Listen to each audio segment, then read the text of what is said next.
하루를 여는 말씀과 멜로디. 높은 뜻 하늘교회 아침 예배.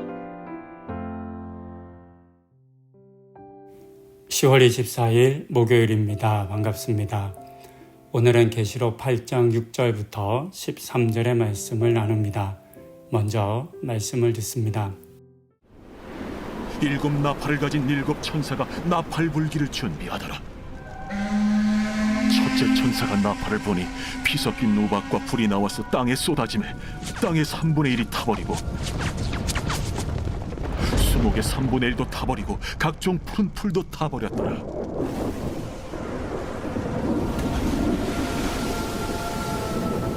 둘째 천사가 나팔을 보니 불붙는 큰 산과 같은 것이 바다에 던져지매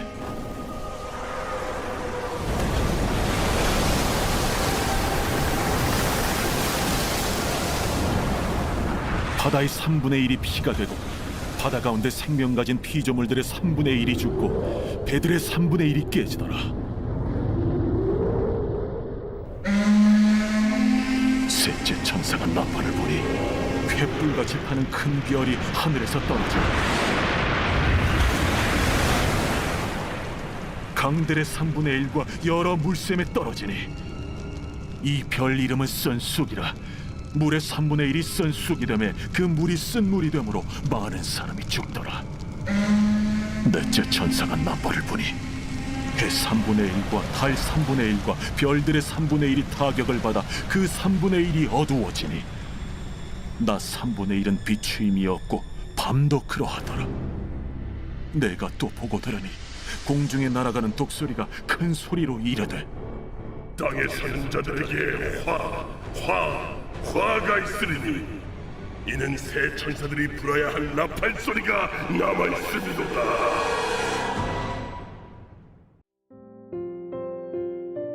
팔장 6절부터 9장에는 6 나팔의 사건이 기록되었습니다. 이 나팔 소리도 앞서 보았던 인이 떼어지는 것과 유사한 형태로 기록되었습니다. 첫 번째부터 6번째 나팔까지는 순식간에 불려지지만 마지막 7번째에는 중간에 다른 일 또는 설명이 추가되는 형태로 기록되었습니다. 첫 번째 나팔이 불려지자 우박과 불이 땅에 쏟아졌고 땅과 수목 풀이 3분의 1씩 타버렸습니다. 두 번째 나팔이 불려지자 바다, 배, 바다 생물 3분의 1이 죽고 부서집니다. 이어서 세 번째 나팔이 불려지자 강들, 물샘의 3분의 1이 쓴 쑥으로 죽음의 물이 됩니다. 그리고 네 번째 나팔이 불려지자 해와 달과 별의 3분의 1이 타격을 받아 낮과 밤이 3분의 1씩 어두워졌습니다. 이 환상들이 정확하게 어떤 의미인지를 알 수는 없습니다. 그러나 한 가지 성경에 있었던 다른 사건과 매우 유사한 것을 알 수 있습니다. 그것은 구약의 출애굽 사건입니다. 한번 그 내용을 살펴봅니다. 첫 번째 나팔은 8장 7절에 피 섞인 우박과 불입니다. 이 내용은 출애굽기 9장 23절과 24절에 기록된 우박과 불덩이가 애굽 땅에 내려진 사건과 거의 같습니다. 두 번째는 8장 8절과 9절에 피가 된 물에 대한 기록인데요. 이것 또한 출애굽기 7장 20절, 21절의 내용과 같습니다. 그리고 이어지는 8장 11절에는 쓴 쑥이 던져진 물에 대한 이야기가 기록되었습니다. 이 내용은 출애굽기 15장 22절 이후에 기록된 마라의 쓴물에 대한 이야기를 생각나게 합니다. 그때와 다른 것은 출애굽기에서는 쓴 물을 나뭇가지를 통해 단물로 바꾼 것이었지만 이와 반대 방향으로 즉 단물에 쓴 쑥이 들어가 죽은 물이 되었다라는 점입니다.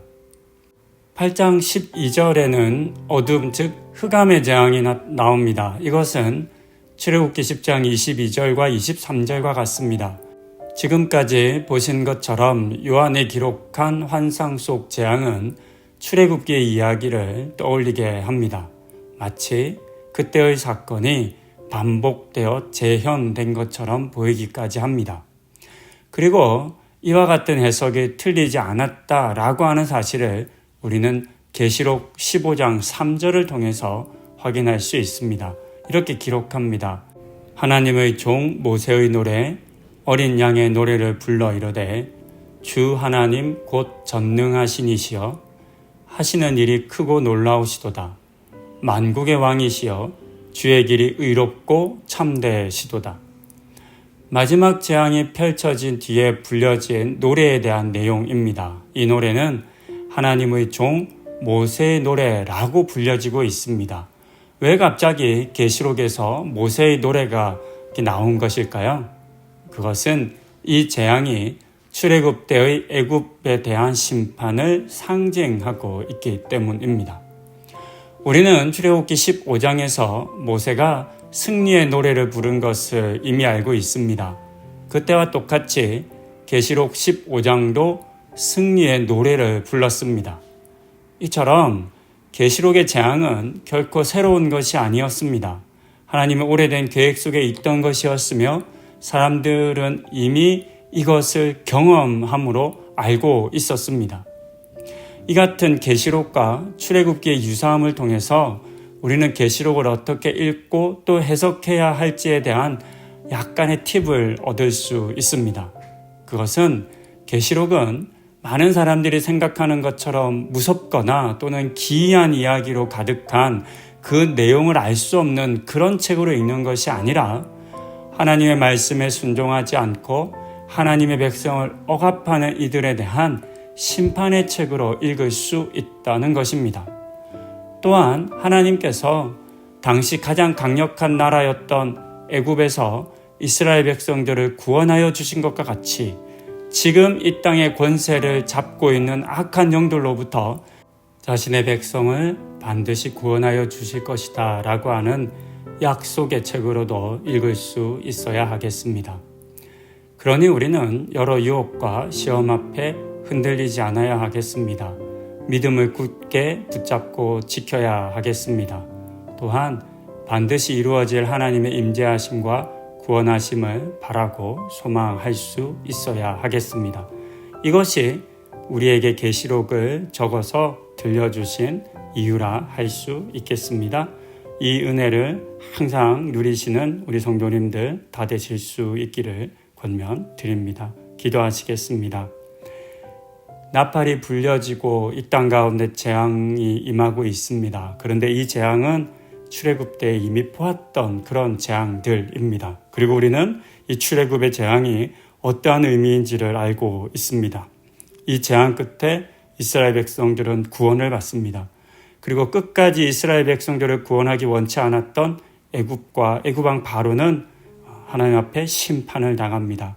그와 같은 일들이 다시 우리에게 일어날 것이다 라고 하는 말씀으로 이 말씀을 읽게 하여 주시고 끝까지 소망 놓치지 않고 믿음에 견고히 서는 우리 성도님들 되는 은혜 허락하여 주시옵소서. 이 모든 말씀 예수님의 이름으로 기도드립니다. 아멘.